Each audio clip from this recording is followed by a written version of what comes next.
Meeting someone on an online dating platform can easily be either a fairy tale come true or your worst nightmare. In the case of Molly and Joshua, it started out as a perfect romance, something beautiful and bright, but quickly turned into a dark web of manipulation, gaslighting, and unfortunately, murder.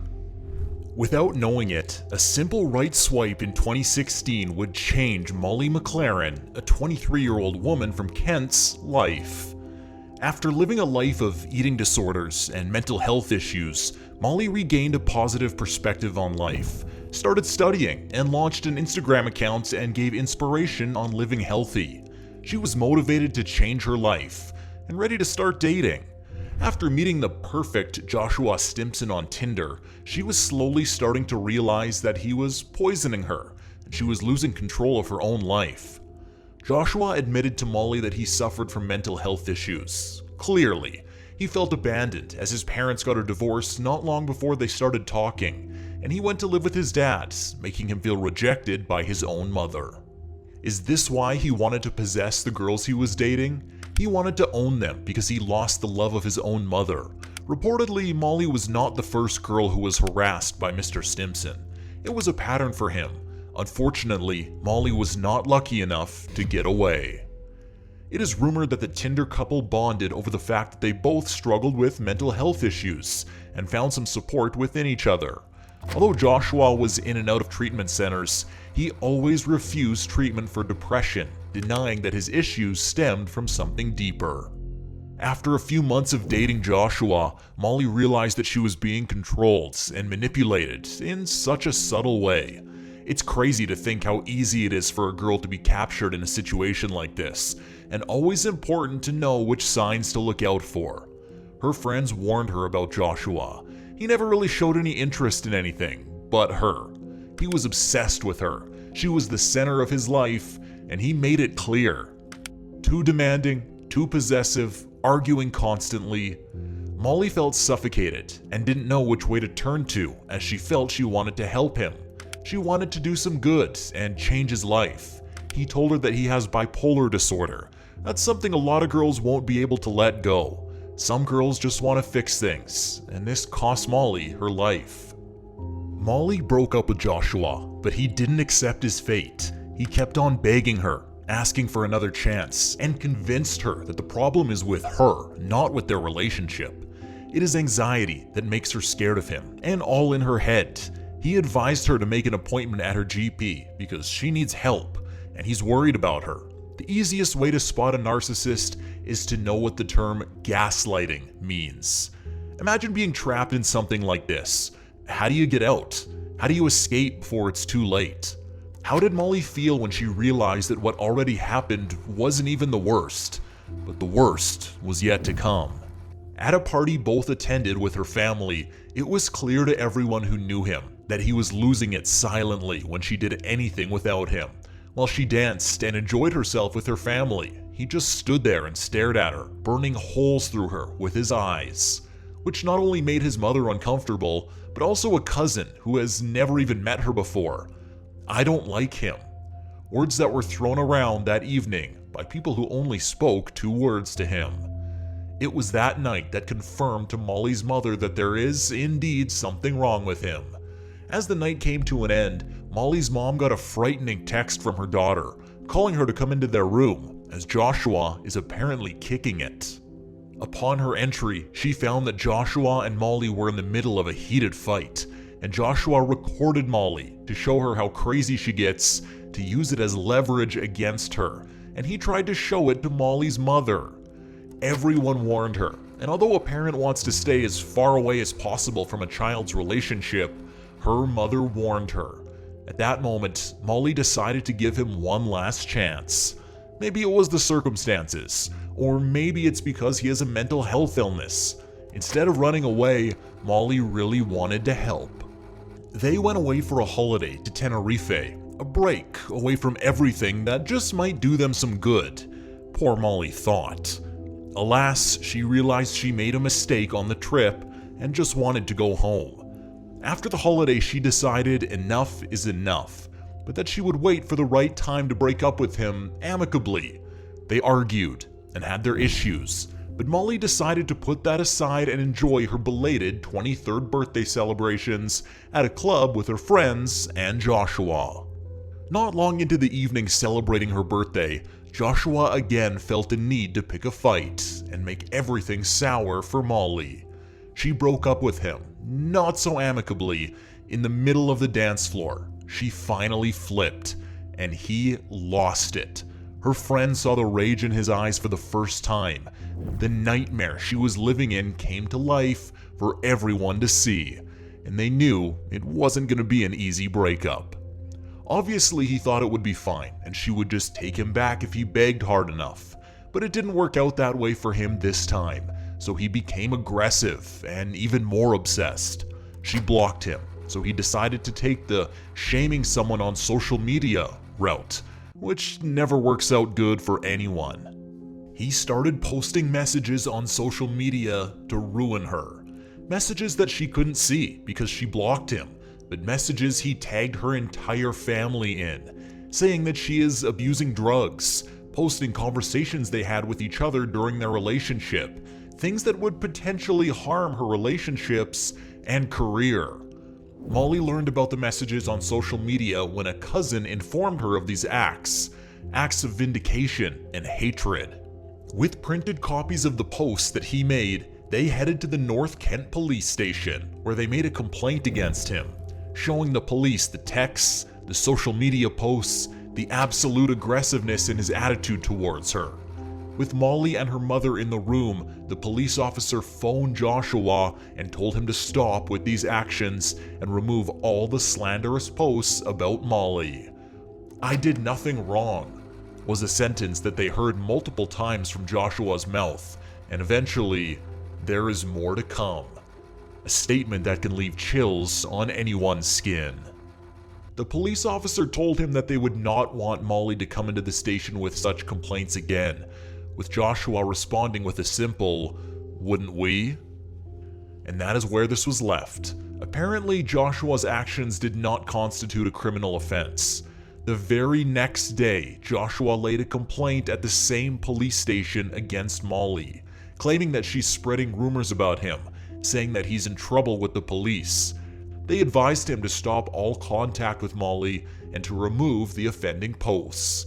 2 days later, the phone rang at the police station. On the other side was a devastated Molly, informing them that Joshua had once again posted something else. Molly was fearful, scared, and constantly looking over her shoulder. Joshua removed the offensive posts, a call bearing great news that Molly received just days after her new complaint. This case was deemed handled by the police, and it was closed off, leaving Molly to believe that it was all going to be just a faint memory soon. Little did they know, Joshua was off buying a knife at one hardware store and a pickaxe at another. Why? A coincidence or a premeditated murder? Joshua convinced an old friend he met on Tinder to befriend Molly on all her social media accounts and give him all the information that was posted by her. This woman was misled. She didn't know what was going to happen. A smiling selfie Molly posted on Snapchat led Joshua and his Tinder date to a venue where she was going to hang out with her friends. Ship and trade. To Molly, it was just a coincidence that he was there, and made it obvious that he wanted to be seen with his date. After all, the world is only as big as the town you're living in. After having a fun night with friends, the goodbye they said that night would be the last, without them knowing it. At 10 a.m. the next day, Molly was at the gym recording videos of her workouts and giving tips on specific exercises. She was all alone, until she wasn't. She was soon joined by Joshua. He grabbed an exercise mat and started with his exercise routine right next to her. It wasn't a coincidence to Molly anymore. It was a nightmare. She confronted him, but then left after she texted her mother and friend. She told them that he just started doing his thing next to her. Both her friend and her mother told her to get out and go home. Before she left, she moved to another area of the gym, losing sight of Joshua, who was already waiting for her in the car park. "I am the one you're looking for," She is in her car. She is dead. These were the chilling words spoken by Joshua to the police when they drove past him covered in Molly's blood after he stabbed her with the knife he just bought a few days ago. 75 times. This young woman was stabbed 75 times by her ex-partner. Joshua was taken into custody, where it came to light that this was not the first incident of stalking behavior, but that he harassed 2 of his girlfriends before, slashing one girl's tires of her car. Nothing came of this because of the lack of evidence. He was sentenced to 26 years in jail, and the court found no evidence of bipolar disorder. It is clear he made these things up to keep their relationship alive. Today, he's still in jail because of the calculated murder of Molly McLaren, but her legacy still lives on. She's still changing lives. Her mother and friends started a foundation in her name to help people with eating disorders, a dream Molly had, as this was something she struggled with for a long time. We will remember you and your good heart, Molly.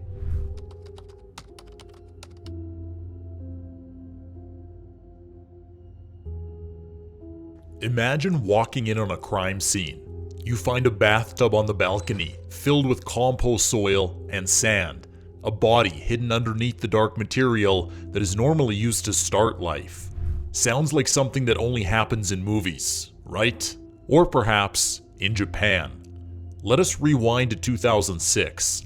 A bright-eyed and bushy-tailed Lindsay Hawker, a 22-year-old student, moves to Japan to teach English.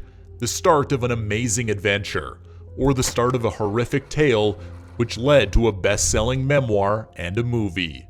Tatsuya Ichihashi, the murderer behind an innocent woman, a death so horrible that it left the entire Tokyo in shambles. In October 2006, Lindsay arrived in Tokyo, the metropolis which boasted with its amazing nightlife, futuristic technology, and its shrines and temples. She arrived from England after she graduated from the University of Leeds in Coventry. She graduated with a biology degree and planned to do her master's as well, but postponed it due to her dream to teach English in Japan. Lindsay just wanted to go to Tokyo for a while. She left her boyfriend in England. She kept in contact with him and her family over emails and Skype. When her parents realized that she was quiet for longer than usual, they started to panic, rightfully so. Lindsay shared an apartment with 2 other female students. She was safe, she was having fun, and she was changing lives by transferring knowledge to others. Then came the 28-year-old son of a dentist and medical doctor, and he changed everything forever. One day, when Lindsay was traveling home on the train, the planets aligned in the most awful way possible, and she met Tatsuya Ichihashi. He tried to use the good old-fashioned, "I know you from somewhere" pickup line by telling her that she is his English teacher, who she was not. Apparently, he looked quite normal, even though he chased her all the way to her home while she was cycling. She should have seen the signs and rode that bicycle straight to the nearest police station. But instead, she let him into her home, because he was thirsty from all the chasing he just did. Fortunately, she made sure that her flatmates saw his face as he suspiciously wandered around her home. To be romantic, or I don't know, seem human, Ichihashi drew a picture of Lindsay, and on this piece of paper, he left his signature, number, and email address. She agreed to meet up with him 4 days later for an English lesson, which was approved by the school she was currently teaching English at. After the lesson, they took a taxi to his apartment, which was just a few kilometers from the cafe they met. Lindsay told the taxi driver to wait for her, but after 7 minutes, he decided to leave because she didn't show up. This is where things turned for Lindsay. The next day, the phone rang at the police station. A missing person report is filed for Lindsay Ann Hawker by her employer. When the police arrived at Ichihashi's apartment, they found that Ichihashi fled on foot, thinking that maybe he was just going to the gym, barefoot with only one bag. But that was not the surprise of the day. They found the body of a 22-year-old beaten and battered, raped and abused, buried in the compost soil and sand in Ichihashi's bathtub, which he dragged out onto his balcony. The police who found her were distraught by the very violent act of such a young man. Her body was battered, she was bound, and the bruises on her body indicated that she had been subjected to a prolonged attack. Egg-sized bruises were inflicted by fists on her head, and marks all over her body, typically caused by furniture. Lindsay and Ichihashi were both martial arts practitioners, but Ichihashi held a black belt. Lindsay lost. He raped her and strangled her to death. In his trial hearing, he said he just wanted to keep her quiet. He can't remember that he strangled her. After he fled the first time, he realized that the police were onto him, so he decided to do a little disappearing act and went for plastic surgery by himself. He must have gotten freaked out, seeing as his face was well known because he was a dangerous man out on the street, and posters of him were all over the news. He cut his own lip to make it look thinner, and he removed moles from his face with a knife in a desperate attempt to make his face appear different. He traveled far and wide, lived in a World War II bunker for a time, where he ate fruits, fish, and even snakes.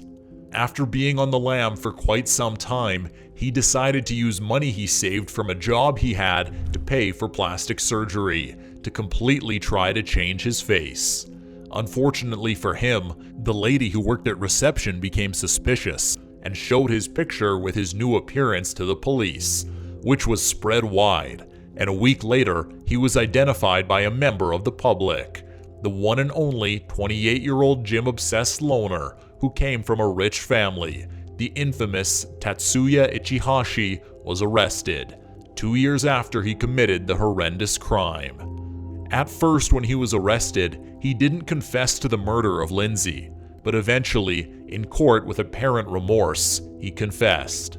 He said that he raped her immediately after they stepped into his apartment. He confessed this under a breath of sobs, and mentioned that he didn't want to kill her, he just wanted to make her stop crying out. He wrote a letter to Lindsay's parents, wherein he apologized. This letter was published in newspapers far and wide. "I am sorry. I am very sorry. I am very sorry. I am very sorry.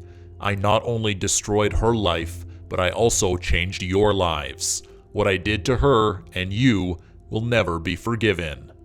After the published letter, he wrote a book confessing to the rape and murder of Lindsay Ann Hawker, and telling the story of how he fled for 2.5 years, and how and why he underwent cosmetic surgery. Lindsay's parents traveled to Tokyo for the trial. They lived any parent's worst nightmare, sitting there, helpless, hearing how their daughter died out of the mouth of her murderer. Every time Ichihashi was brought into court, he gave a deep bow to her parents, a gesture of an apology to them and their family. The family who just lost a young daughter, someone whose life was ended way too early. Her parents looked away every time he bowed. They did not want to see it. They had no intention of forgiving him or accepting the fact that he is remorseful.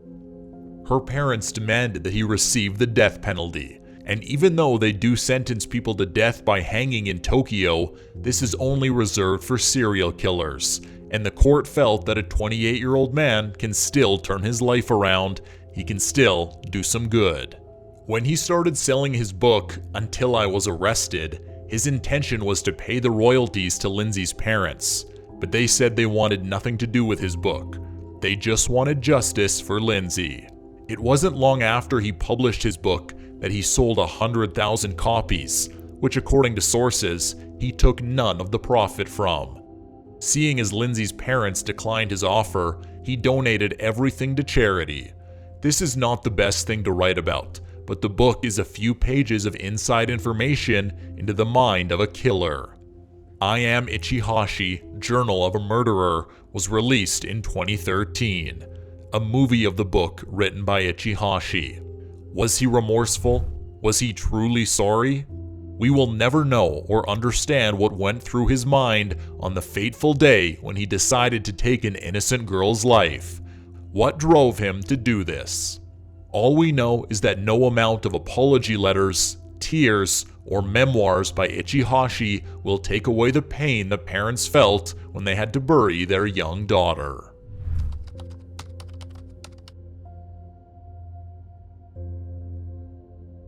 Brittanee Drexel, kidnapped, raped, strangled, and thrown away in the woods on spring break, with no explanation, answers, or justice for 13 years. What happened? Who would have done such a horrible thing to a young girl? And why? April 22, 2009, a 17-year-old girl went away for spring break to Myrtle Beach without her parents' permission. After meeting an old friend on the 25th of April at the Blue Water Resort on Ocean Boulevard, she sent her boyfriend a text, telling him that she is heading back home to the Motor Inn she and her friends were staying at. That was the last time the world heard from Brittanee Drexel, a young star on the soccer field with big dreams and aspirations. Her boyfriend, who was back home in New York, replied to her text message, but heard nothing back. A phone call from her boyfriend to her mother sparked an investigation that would last a long time. Brittanee's father, who adopted her, did not know she was going to Myrtle Beach for spring break. Just before she left, they got in a fight because she asked him if she could go, but he refused, saying that he has a bad feeling about it and feels like something might happen to her. After arguing back and forth for the whole day, Brittanee asked her mom if she could go to her friend's house for a few days to calm down, and she said yes, which she would later come to regret. "I love you, Mom. See you tomorrow." Those were the last words Brittanee said to her mother. The very next day, on the 26th of April, the initial search for Brittanee began. She was last seen on the hotel surveillance cameras, leaving at about 8:45 p.m. Her cell phone transmitted its last known signal near the South Santee River between Georgetown and McClellanville. A lot of things were said, or thought. Did she run away? Did she disappear because she was mad at her parents? Was she rebelling? Her age counted against her in this case. A lot of teenagers run away because of fights with their parents. The investigation went on for a while. The searches came up with nothing. Brittanee Drexel vanished into thin air. On April 29th, it was reported by multiple people that Brittanee Drexel, or a person who matched her description, was spotted on a bus in Myrtle Beach. These claims were investigated by the police. According to a news channel, Peter Brozowitz, a friend of Brittanee who was in Myrtle Beach at the time of her disappearance, retained an attorney.